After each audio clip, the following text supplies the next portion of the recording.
BMW машинтай нэгэн үл мэдэх жолоочд гайхалтай аз тохиожээ. Өндөр хурдтай явж байгаад огцон мэргэлтээр замаасаа гарч хавцал руу унсан тэрээр амьд үлдсэн төдийгүй дэлхийд даяар алдаршаад байна. Энэхүү бичлэг уг машины урд талын сэлхний шилэн дээр суурилсан видео камерт бичигдүүлжээ. YouTube-д 2 хоногийн өмнө тавигдсан энэ бичлэгийг одоогоор 700 мянган хүн үзсэн байна. Азтай жолооч хэн байсан?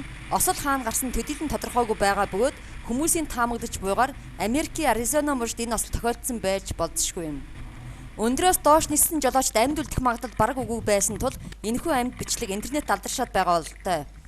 Энэ бичлэг дээр уг осол бодитоор дүрслэгдсэнээс гадна эвдэрсэн машины фото зургуулж тавигдсан байна.